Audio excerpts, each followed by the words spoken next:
The mark in charcoal. Rain stitched the windshield in restless lines as Daniel Hayes drove beyond the last streetlight of Briar County, following coordinates sent from an untraceable number. He told himself it was just another lead, another story clawing for daylight, yet the tightness in his chest suggested something heavier, something personal. He had built his reputation on exposing hidden cruelties, but tonight the silence of the backroads felt less like opportunity and more like warning. At home, Elena Hayes had watched him leave without finishing his coffee. She no longer asked where he was going. The answer was always the same.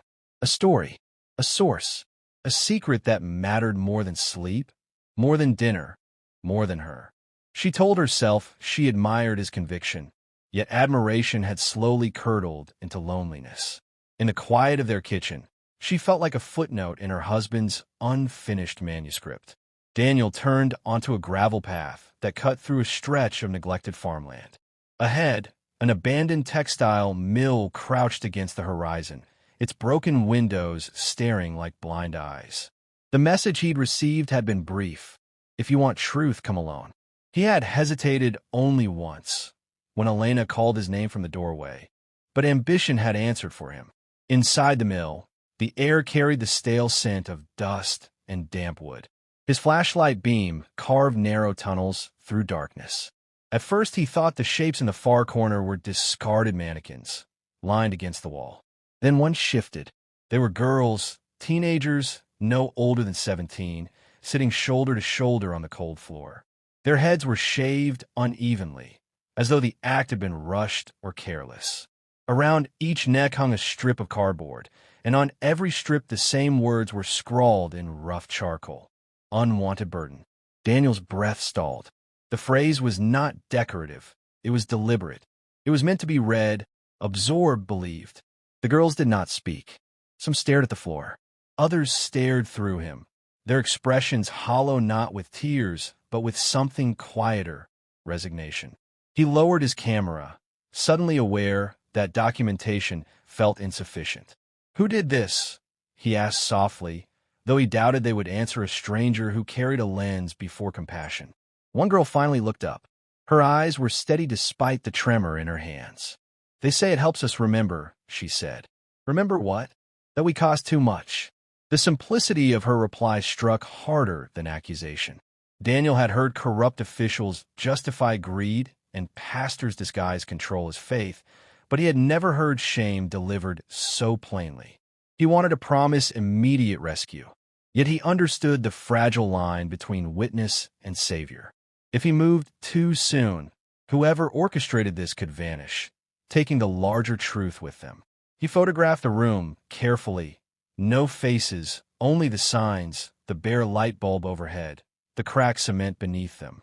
Evidence first, emotion later. It was the rule he lived by, the rule that had slowly built a wall between him and everything else.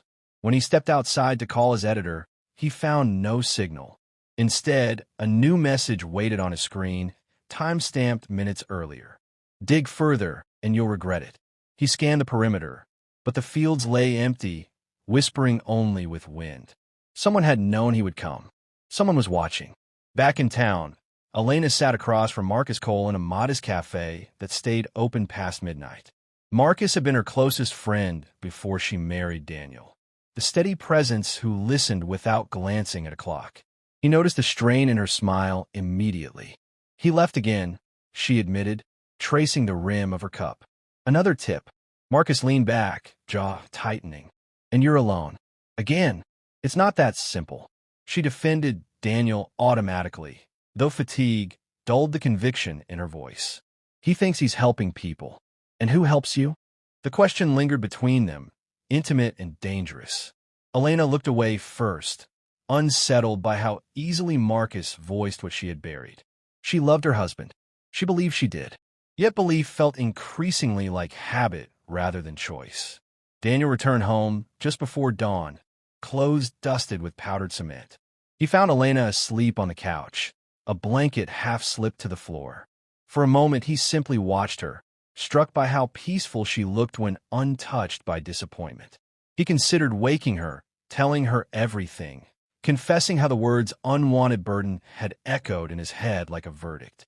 Instead, he covered her properly and retreated to his office.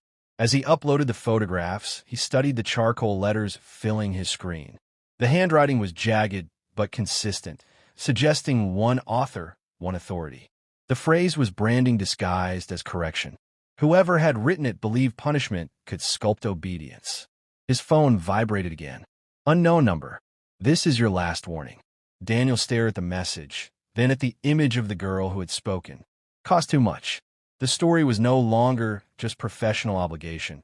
It was a moral demand. Yet beneath that resolve flickered another fear, quieter, more personal. If he continued down this path, what else might he lose?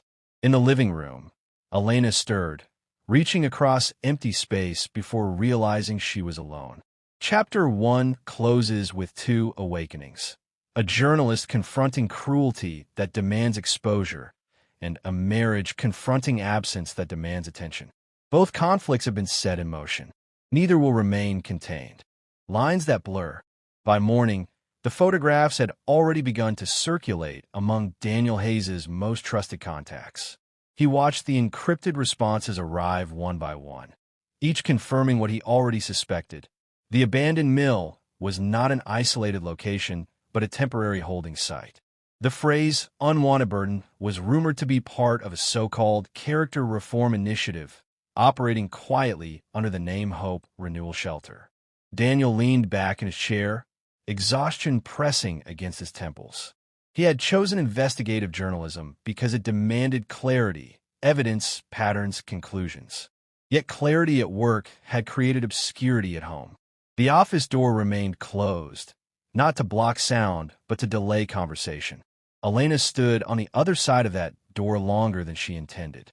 She had woken to the faint glow of his desk lamp and the hollow space beside her on the couch. The distance between them no longer felt circumstantial. It felt designed. When she finally knocked, the sound was gentle but resolute. "You didn't come to bed," she said when he opened it. "I was working." "You're always working." The words were not loud, but they were sharpened by repetition. Daniel considered telling her everything. The girls, the warning messages, the threat curling beneath the surface, but instinct told him to shield her from danger. He mistook silence for protection. "It's complicated," he replied instead. Elena's expression shifted, not into anger, but into something more fragile. "So are we." Before he could answer, his phone vibrated again. A source had agreed to meet that afternoon, someone who once volunteered at Hope Renewal Shelter. Daniel glanced at the notification, and in that single glance, Elena saw her replacement. Not another woman, but another urgency. "I have to go," he said. The finality in his tone lingered long after the door closed behind him. Marcus Cole noticed Elena's distraction before she spoke. They met in the same cafe as the night before, sunlight now exposing what shadows had softened. Marcus had always admired her composure. Today, it faltered at the edges. "You look tired," he said. "I am." "Because of him?" She hesitated, aware that each confession redrew a boundary. "Because I don't recognize us anymore." Marcus listened without interruption as she described the late nights, the half-finished conversations, the way Daniel's mind seemed permanently elsewhere. She did not accuse, she explained. Yet explanation carried its own intimacy. "He's chasing something dangerous," she added quietly. "I can feel it." Marcus leaned forward, lowering his voice. "And who's chasing you, Elena?" The question settled between them, charged not with flirtation, but with recognition. She realized how long it had been since someone asked about her fears rather than her patience. "I don't want to lose my marriage," she said firmly, as much to herself as to him. "Then don't," Marcus replied. "But don't lose yourself, try and keep it." The advice was measured, but the warmth behind it lingered.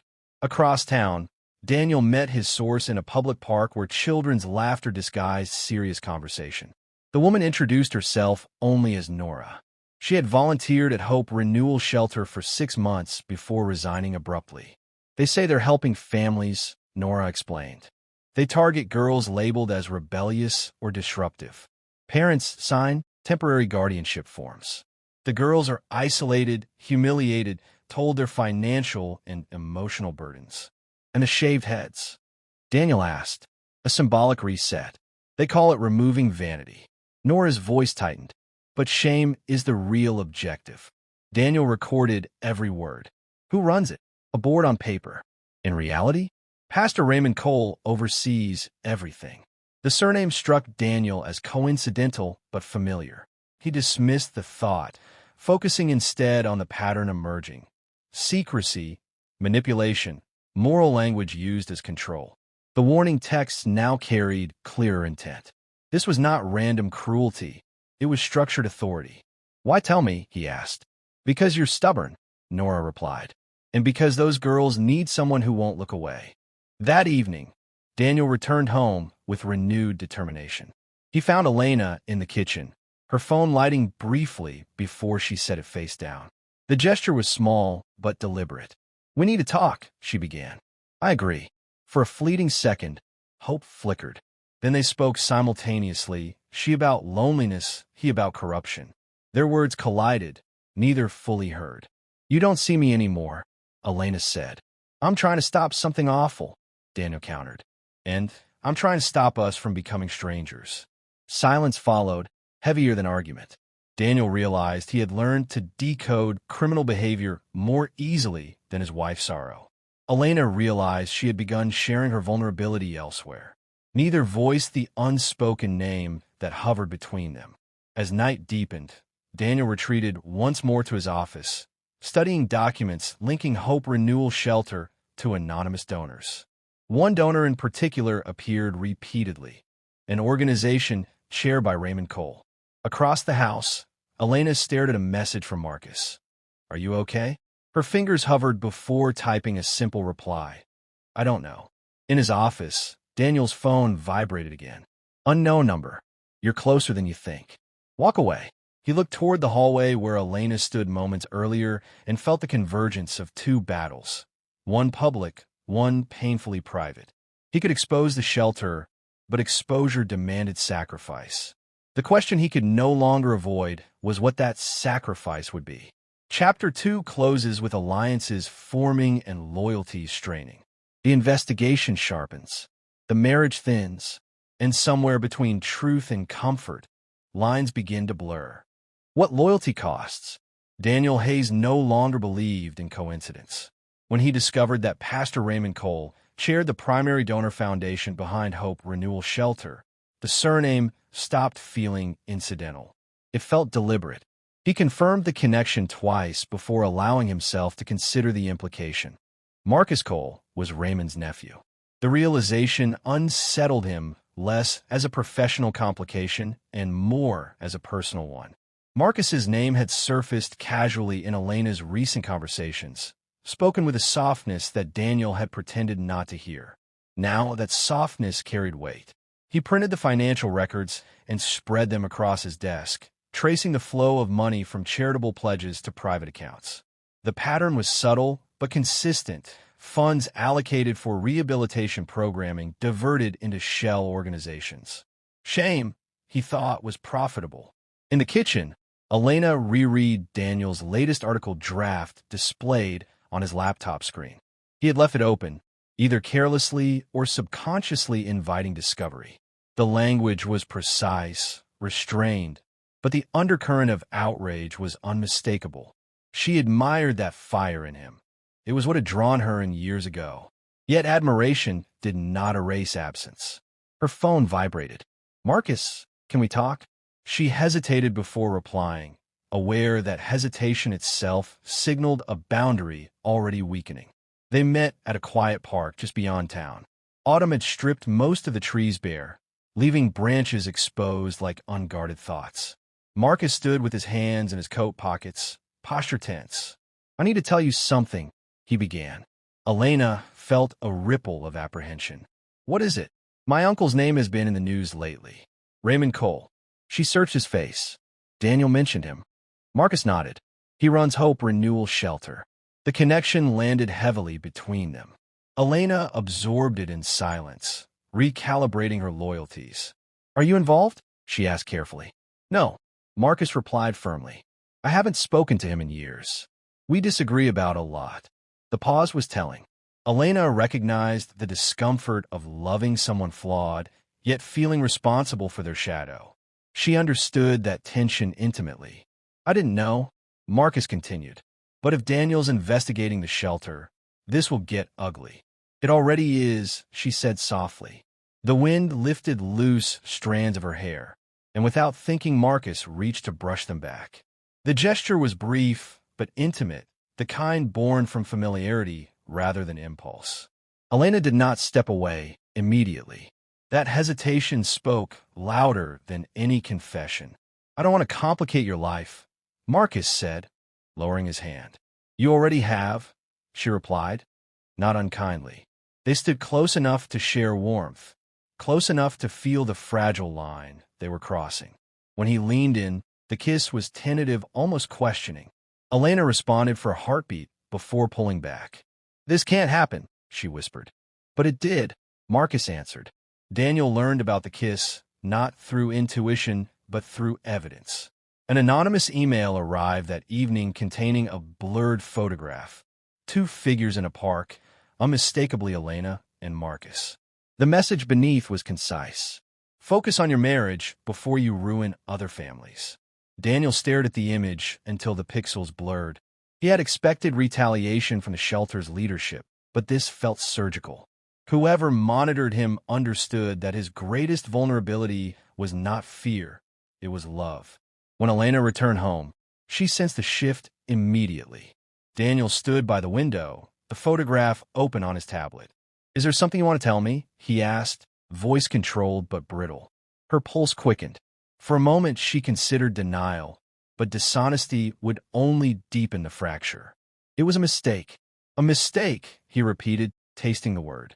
You don't accidentally meet someone twice. You don't accidentally lean in. His precision hurt more than shouting would have. You weren't here, she said. Not really. So this is my fault? No, she replied, tears threatening but unshed. It's ours. Daniel absorbed that quietly. He had spent weeks documenting the humiliation of girls labeled burdens, yet he had failed to notice the label forming silently within his own home: neglect. He wanted to defend himself with purpose, with righteousness, but neither shielded him from betrayal. Are you in love with him? He asked. The question demanded clarity she did not possess. I don't know, she admitted. I know I'm lonely. Honesty, he realized, could wound as sharply as deceit. Before either could continue, Daniel's phone rang. It was Nora, urgency breaking through her usual composure. They're moving the girls tonight, she said. A transport van. If you're going to act, it has to be now. Daniel met Elena's gaze.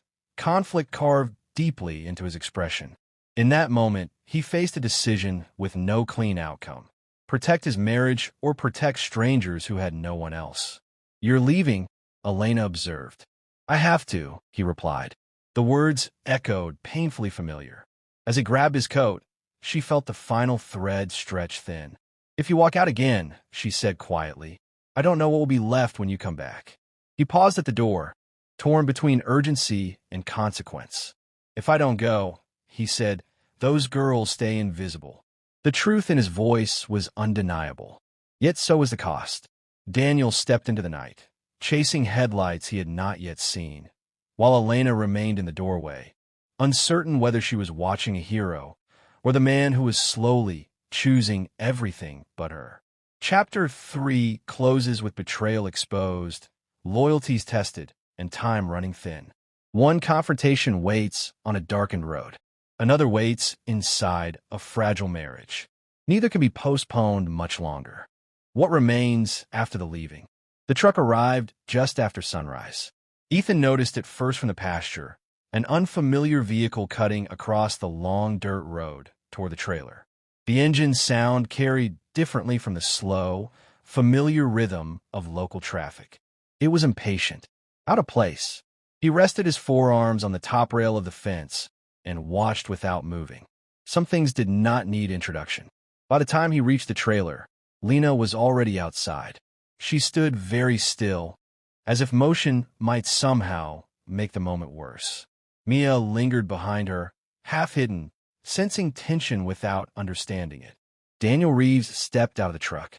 He looked like a man who had once been comfortable in his life and was no longer certain where that comfort had gone. His clothes were neat, his expression rehearsed, but there was a restlessness in the way he scanned the property, as though measuring how much had changed without him. His eyes landed on Lena. "I've been trying to reach you," he said. Lena did not respond immediately. The silence forced him to continue. "I heard you were sick. I didn't know it had gotten that bad." Ethan remained several steps away, close enough to intervene if necessary, far enough to make it clear this was not his conversation. "You knew I was sick," Lena replied at last. "You just didn't stay long enough for it to matter." Daniel exhaled, the sound heavy with frustration rather than regret. "Things were complicated." "They weren't," she said. "You left." Mia's small hand found the edge of Ethan's jacket. He didn't look down, but he stayed exactly where he was. Daniel noticed the gesture. His gaze shifted to Ethan, assessing, uncertain. "And who is this?" he asked. "No one you need to worry about," Lena answered. The truth of that statement was sharper than accusation. Daniel stepped closer, lowering his voice as though intimacy might repair what absence had broken. "I made mistakes. I can admit that. But we can fix this. I can help now." Lena studied him carefully, searching for something she might once have recognized. Affection, responsibility, even guilt. She found none. "What you mean," she said evenly, "is that you want to return now, that leaving didn't work out the way you planned." Daniel didn't deny it quickly enough. The wind moved through the dry grass, carrying the faint scent of turned soil from the garden behind the trailer. Evidence of work, of time, of presence. Things Daniel had not been there to see. "I'm still Mia's father," he insisted. At that, Ethan finally spoke. "She knows," he said. "That's not the question." Daniel frowned. "I don't recall asking for your input." "You didn't," Ethan agreed. "But you showed up here, so now you've got it." The exchange wasn't hostile. It didn't need to be. Calm certainty carried more weight than anger ever could. Lena stepped forward before either man could continue. "This isn't about punishment," she said. "You made your choice months ago. We've made ours since then." Daniel looked around again. The repaired steps, the reinforced fence, the small green shoots pushing up from the garden rows. "You're just going to pretend this is enough?" he asked. "No," Lena answered. "I'm going to accept that enough doesn't come from promises. It comes from who stays." The words settled into the space between them, undeniable. Daniel's shoulders sagged slightly, as though he had finally encountered something he couldn't negotiate his way around. He looked at Mia, perhaps expecting hesitation, perhaps hoping for recognition strong enough to anchor him. Mia didn't move toward him. She stayed beside Ethan, not out of rejection, out of certainty. Daniel nodded once, the gesture more resignation than understanding. Without another argument, he returned to his truck. The engine started, gravel shifted beneath the tires, and within moments he was gone. No dramatic exit, no final declaration, just absence. For a long time, none of them spoke. The quiet that followed felt different from the silence that had once filled the trailer. That silence had been hollow. This one felt settled, like something finished rather than abandoned. Lena let out a slow breath she hadn't realized she'd been holding. "I thought I'd feel angrier," she admitted. "You don't?" Ethan asked. "No." She looked toward the road where Daniel had disappeared. "Just done." Mia tugged gently at Lena's sleeve. "Can we water the plants now?" Lena smiled faintly. "Yeah, we can." They walked to the garden together. Ethan followed, not leading, not directing, simply present. Mia carefully poured water over each row, her concentration absolute. "What happens if they grow big?" she asked. "Then we take care of them," Lena said. "And if they don't?" Ethan answered this time. "We plan again." Lena glanced at him, recognizing the quiet promise in the words. There was no grand confession waiting between them, no sudden transformation of gratitude into romance. What existed was steadier than that. Trust, built one return morning at a time. "You know," Lena said, "you never asked to be part of this." Ethan shrugged lightly. "Didn't plan to be. Are you planning to leave?" He looked across the open land, the same wide horizon he had once chosen because it kept people at a distance. Now, it held something else. Not today, he said. It wasn't a vow. It didn't need to be. As the sun climbed higher over the plains, 3 sets of footprints crossed the soil, close enough to show they walked together, far enough to prove each step was still a choice. And for the first time, none of them were guarding against what might be taken away. They were learning how to keep what remained.